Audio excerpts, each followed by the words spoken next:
नमस्ते दोस्तों, मेरा नाम है हार्दिक श्रीवास्तव। आप सभी का फिर से एक बार स्वागत है मेरे इस चैनल पे। और आज हम बात करने वाले एक बहुत ही अच्छी नेटफ्लिक्स सीरीज़ मस्ट वॉच है, जिसको मैं कहूँगा जो अभी रिलीज़ हुई है, द रेलवे मैन। ये बेस्ड है एक रियल इंसिडेंट पे जो भोपाल गैस ट्रेजेडी हुई थी अपने देश में, जिसको लोग चेरनोबिल ऑफ इंडिया भी कहते हैं, जो कि बहुत हुआ था, मतलब बहुत ही बुरा हुआ था। इतने लोग मरे थे, अपनी गवर्नमेंट की फेलियर थी और अभी तक उनके कल्प्रिट को सज़ा नहीं मिली। उनको प्लेन से मतलब कि रेड कारपेट बिछा के भेजा गया था। एक इंडिया की हिस्ट्री का एक काला थप्पा है जिसके लोगों को बात करनी चाहिए, लेकिन आज भी उतनी तरह से उसकी बात नहीं होती है। और ये उस टाइम की गवर्नमेंट का भी एक फेलियर था और लूप होल्स थे कि कैसे कंपनी चल रही थी इंडिया में। और ये उसी पे बेस्ड एक नेटफ्लिक्स सीरीज़ आई है 4 एपिसोड की, बहुत ही क्रिस्प और बहुत ही इंटरेस्टिंग वे में शो किया गया है इस भोपाल गैस ट्रेजेडी को, कि कैसे उस समय मीडिया कितनी फ्री थी कि बिकाऊ नहीं थी, कि लोग तो भी आवाज़ उठाते थे। आज की तरह नहीं, उस समय तो भी आवाज़ उठती थी। वह वो मुद्दा अलग है, लेकिन नेटफ्लिक्स सीरीज़ की बात करें तो चार एपिसोड की ये सीरीज़ है, जिसमें मेन लीड में आपके आ जाते हैं के मेनन, बाबिल और देवेंदु मुन्ना भैया, और देवेंदु एक और हैं जो आप लोग देखे होंगे काफ़ी वेब सीरीज़ में, जो एक इंस्पेक्टर वो हैं, मतलब कि इंचार्ज हैं। और जूही चावला भी हैं, आर माधवन भी हैं। मतलब आप स्टार कास्ट से ही अंदाज़ा लगा सकते हैं ये सीरीज़ कितनी अच्छी होगी। और ये बात तो मानना पड़ेगा कि नेटफ्लिक्स कंटेंट के मामले में और सब ओटीटी से आगे बढ़ता जा रहा है। जैसा कि मैं कह रहा था कि नेटफ्लिक्स कंटेंट के मामले में सबसे अच्छा निकला जा रहा है, और महीने में एक बार नेटफ्लिक्स एक ऐसा वेब सीरीज, ऐसा मूवी, ऐसा कंटेंट दे देता है जो बहुत ही अच्छा होता है, और ये भी उनमें से एक है। और सबसे बड़ी बात, जो इतनी स्टारकास्ट मैंने बताई वो वही काफ़ी था कि दिखा दे कि कितनी अच्छी वेब सीरीज हो सकती है। और इसको बहुत ही अच्छी तरीक़े से लिखा गया है, खींचा नहीं गया कहीं भी। 4 एपिसोड की सीरीज़ है, आराम से आप मस्ट वॉच देख सकते हैं, और बहुत ही इंटरेस्टिंग वे से दिखाया गया है। इसके विजुअल्स अच्छे हैं, और सबसे बड़ी बात ये, क्योंकि इतना स्टार का इतनी पैसा खर्च किया, तो वाईआरएफ की ये पहली वेब सीरीज़ है। वाईआरएफ वेब सीरीज़ में भी उतर आया, वाईआरएफ एंटरटेनमेंट के नाम से, तभी इतनी अच्छी कास्ट है। और ये कहानी है एक तरह से कि कैसे वो भोपाल गैस ट्रेजेडी जब शुरू होती है, जब यूनियन कार्बाइड नाम की जो कंपनी है, वो वहाँ से गैस लीक होना शुरू होती है, एमआईसी नाम की, जो कि एक बहुत ख़तरनाक गैस थी। लेकिन उस टाइम यूनियन कार्बाइड ने लोगों को बताया कि ये उतनी ख़तरनाक नहीं है, ये नॉर्मल सी गैस है, इससे ये जान नहीं जा सकती, नॉन पॉइजनस गैस बोला गया था, जबकि रियलिटी कुछ और थी। और ये लोगों ने उसको वार्निंग भी थी इस कंपनी को कि ये कंपनी की सेफ्टी प्रिकॉशन अच्छे नहीं है, बंद हो जानी चाहिए, बहुत बड़ा हादसा हो सकता है। तो भी लोगों ने उसको टाला। यूनियन कार्बाइड क्योंकि लॉस में चल रही थी, इसीलिए उसने पैसा खर्च नहीं किया कि अपनी सेफ्टी इक्विपमेंट बढ़ाए जाएँ।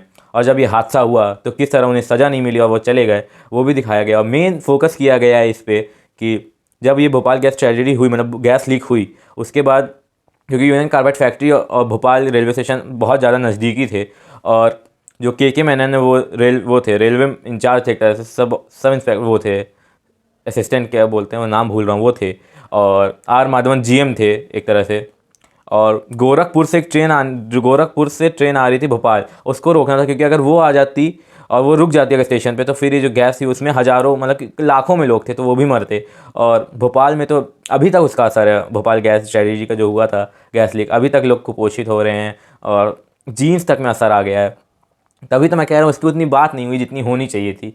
और कोइंसिडेंस कह लीजिए कि वहाँ पे इलेक्शन के टाइम ये सीरीज़ आ गई है, तो कोइंसिडेंस है कि नेटफ्लिक्स वालों का भी फ़ायदा है इसमें, और सबका ही फ़ायदा है कि उस नेग्लिजेंस ये उसके बाद नहीं होनी चाहिए थी, नहीं हुई भी नहीं है उसके बाद, क्योंकि बहुत बड़ा हादसा था, बहुत लोग मरे। मतलब कि ऐसा हुआ था इस हादसे में कि लोग सांस चली जा रही है, क्योंकि किसी को इलाज ही नहीं पता था। हॉस्पिटल्स में बेड्स हैं और इलाज ही नहीं पता इसको किसी का क्या है इसका, मतलब कि लोग मर जा रहे हैं, मतलब कि लोगों की सांस आना बंद हो जाए, लोगों को लग रहा है वो मर गए हैं, लेकिन फिर वो डेड बेड से उठा रहे हैं। कुछ लोग तो जिंदा जला दिए गए, पता ही नहीं था क्योंकि सांस रुक गई थी। और कुछ लोग चिता पे लेटे थे, लेकिन अचानक सांस खुल के जिंदा हो गए। तो ऐसे पता नहीं कितने लोग को जिंदा जला दिया गया, क्योंकि किसी को कुछ आइडिया ही नहीं था। और जब एक जो जर्मन वो साइंटिस्ट थे, उन्होंने रिसर्च की थी 1-2-3 साल पहले, उन्होंने बताया था कि ये इतनी हार्मफुल गैस है, तो भी उनको दबा दिया गया था। और उन्होंने इसका एंटीडोट भी बनाया था, सोडियम थायोसल्फेट नाम से।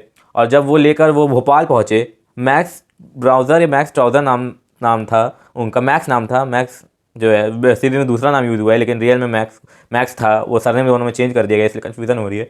बाकी जब वो लेके गए थे मतलब कि भोपाल, तो वहाँ पे लोग सही भी हो रहे थे, लेकिन एक आदमी मर गया। उसकी वजह से उन्होंने उनको वापस जर्मनी भेज दिया, दवाई बैन कर दी गई थी वहाँ से। फिर कुछ समय बाद वापस बोला गया कि हाँ यही दवा देनी चाहिए, क्योंकि ऑटोप्सी में पता चला कि MI6 एक पॉइजनस गन, वो पॉइजनस है, साइनाइड पॉइजनिंग के लक्षण आ रहे थे उससे। और ये यूनियन कार्बाइड का बहुत बड़ा वो था, इस ट्रेजिडी हुई थी। और इस सीरीज़ में यही दिखाया गया है कि कैसे बाबिल जो थे वो लोको पायलट थे, और उसी दिन ज्वाइनिंग हुई थी उनकी, और के मैनन तो थे उनके।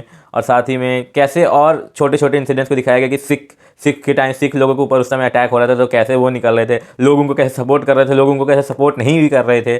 और सारे मतलब कि उस समय के पॉलिटिकल इश्यूज़ को थोड़ा थोड़ा टच किया है, और जो मेन इशू था उसके साथ साथ चलाया है कि। और जैसे कि दिव्येंदु थे, उनका भी कैरेक्टर अच्छा है कि वो कैसे मदद करते हैं, फिर आखिरी में आते हैं वो क्या थे, मतलब कि वो भी अच्छा है। आर माधवन का रोल अच्छा है, वो तो एक्टर ही अच्छे हैं। जूही चावला का कैसे रोल है, मतलब कि वहाँ से को जैसे, तो वो भी अच्छा है कि जूही चावला का, मतलब कि ऐसे एक्टर्स भी अब OTT पे आ रहे हैं जो नॉर्मल लोग करते थे रोल, कैबिनेट मिनिस्टर्स का, और वो सब अब नॉर्मल है, अब हीरोइंस भी कर रहे हैं ये सब रोल्स। तो इसीलिए मैं बोल रहा हूँ कि जब नॉर्मल लोग हीरोइन OTT में आने लगेंगे तो वो लोग हिट देने लगेंगे। तो यही है, बहुत अच्छा शो है, मस्ट वॉच मैं कहूँगा। ये धूम मचा रहा है, काफ़ी अच्छा, मतलब वर्थ इट है वॉच। एक बार आप देख लीजिए, चार एपिसोड हैं, 50 मिनट्स ईच के होंगे लगभग। और बहुत ही well scripted, well written, well shooted, और बहुत ही अच्छा बनाया है। एक बार देख लीजिए, मज़ा आ जाएगा। और मैंने सारी स्टोरी तो लगभग बता दी, और भी काफ़ी चीज़ें हैं जिसके देखने के लिए आपको नेटफ्लिक्स की सीरीज़ देखनी होगी, क्योंकि ये ऐसी कहानी है जब सबको पता है, लेकिन कुछ कुछ जो इंपॉर्टेंट है, जो आपकी मतलब कि रूह जगा देती है कि ऐसा इंसिडेंट्स होना ही नहीं चाहिए था। इस सीरीज़ में कुछ ख़राब नहीं है, बस यही ख़राब है कि ये ऐसा क्यों हुआ कि इसमें सीरीज़ बन रही है, मूवी बन रही है, और अभी भी कल्प्रिट को सज़ा नहीं हुई थी जो वो डिज़र्व करते थे। उनको मतलब कि वापस भेज दिया गया था अपने देश।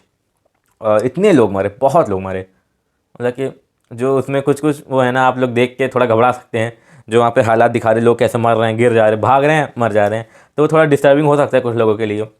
बाकी यही था मेरा रिव्यू, और ज़्यादा नहीं। और देखने के लिए आप नेटफ्लिक्स की सीरीज़ देख लीजिए, पूरा समझ में आ जाएगा।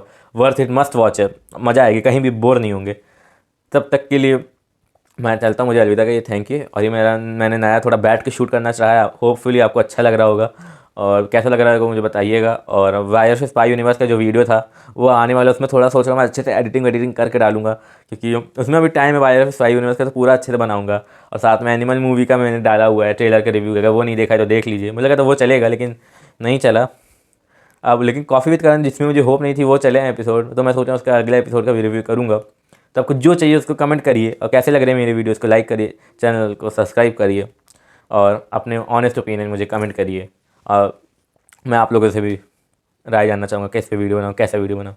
तब तक के लिए नमस्ते, बाय बाय, जय हिंद।